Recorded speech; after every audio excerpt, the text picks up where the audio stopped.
Assalamualaikum warahmatullahi wabarakatuh. Kami dari kelompok 2, tugas wawancara pendidikan anti korupsi dan nabzah di Universitas PGRI Argopuro. Saya Ferdi Kiviro Syabana. Saya Salma Putri Aulia. Saya Rosidatul Aulia. Saya Muhammad Rino Ardiansyah. Saya Muhammad Naufal Zafran. Saya Muhammad Hilman Nurikrom. Terima kasih, mungkin ini perkenalan dari kelompok kami. Kurang lebihnya mohon maaf. Wassalamualaikum warahmatullahi wabarakatuh. Perkenalkan, nama saya Muhammad Hilman Nurikrom dari Prodi Teknik Sipil Universitas Muhammadiyah Jember. Saya di sini ingin mewawancarai salah satu mahasiswa dari Universitas PGRI Argopuro dengan materi anti korupsi. Perkenalkan, nama saya Dimas Dharma Saputra dari Universitas PGRI Argopuro. Saya ingin menanyakan dua pertanyaan, Mas. Ya. Menurut Anda, seberapa pentingkah pendidikan anti korupsi? Seberapa pentingkah itu cukup penting menurut saya, karena kayak menanamkan bagaimana dasar-dasar kayak kenapa sih korupsi itu, pendidikan anti korupsi itu cukup penting nanti untuk kedepannya itu gimana. Pertanyaan yang kedua ialah, menurut Anda, apakah KPK berpengaruh untuk mengurangi korupsi? Untuk akhir-akhir ini sebenarnya cukup berpengaruh, tapi untuk memberantasnya masih belum berpengaruh. Terima kasih Anda. Ya, terima kasih juga. Assalamualaikum warahmatullahi wabarakatuh. Perkenalkan nama saya Ferdi Kiviro Syabana dari Prodi Teknik Sipil Universitas Muhammadiyah Jember. Di sini saya akan melaksanakan tugas wawancara nabzah anti korupsi. Nama saya Nanda Deni Alhoid. Saya dari program studi pendidikan biologi. Makasih Mas. Nah, buat wawancara pertama, pertanyaannya yaitu bagaimana agar generasi muda terhindar dari korupsi? Caranya itu adalah menumbuhkan kesadaran bahwa korupsi itu adalah hal yang dilarang oleh agama. Makasih Mas. Yang kedua, apakah di kampus Anda terdapat mata kuliah pendidikan anti korupsi? Setahu saya di kampus saya itu tidak ada. Enggak ada ya Mas? Ya. Makasih Mas, mungkin itu aja yang dapat saya tanyakan atau wawancarai. Makasih atas waktunya ya Mas. Ya. Assalamualaikum warahmatullahi wabarakatuh.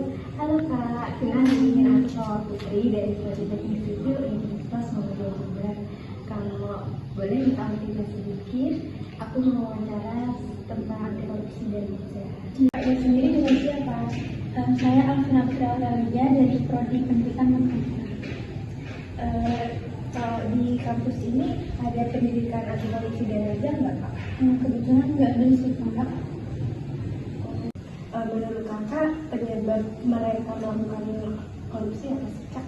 Kalau menurutku sih orang-orang yang melakukan korupsi itu mereka merasa nggak puas gitu sama apa yang mereka miliki. Jadi tuh mereka tuh selalu minta yang lebih, tapi kemampuan mereka tuh terbatas. Jadi mungkin kayak gaya hidupnya yang konsumtif itu juga bisa ya Kak. Bisa gitu. Terima kasih ya Kak atas waktunya. Assalamualaikum warahmatullahi wabarakatuh. Perkenalkan, nama saya Muhammad Naufal Zafran. Saya dari Universitas Muhammadiyah Jember, Prodi Teknik Sipil. Pada kesempatan kali ini saya ingin mewawancarai untuk matkul PAK dan nabzah. Oke, dengan Mas siapa? Saya Didan Edriansyah Pratama. Oke, yang pertama Mas, menurut Anda korupsi adalah? Korupsi itu adalah suatu perilaku mengambil uang dari negara. Yang nomor 2 ya, menurut Anda bentuk korupsi dapat berupa? Bentuk korupsi itu dapat berupa pencurian uang. Terima kasih Mas. Sekian wawancara dari saya, kurang lebihnya mohon maaf. Wassalamualaikum warahmatullahi wabarakatuh.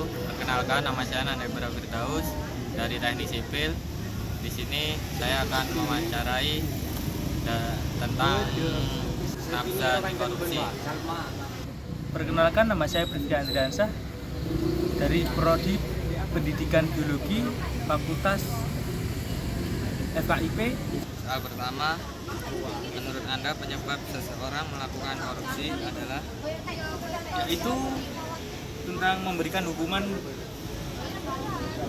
yang berat. Ya. Bagaimana? Soal kedua, menurut Anda cara yang dapat dilakukan agar korupsi jerak adalah Pendidikan moral dan agama sejak dini. Jadi dipelajari dengan pendidikan moral yang agama sejak dini. baik. Terima kasih. Assalamualaikum warahmatullahi wabarakatuh. Assalamualaikum warahmatullahi wabarakatuh. Saya Muhammad Reno Diaksa.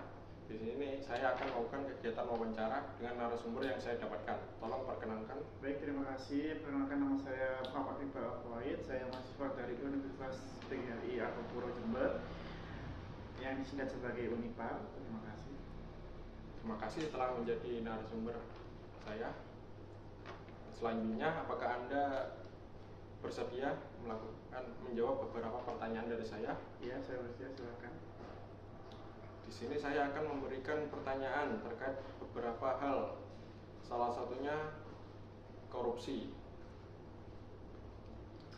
Menurut Masnya, korupsi itu apa sih?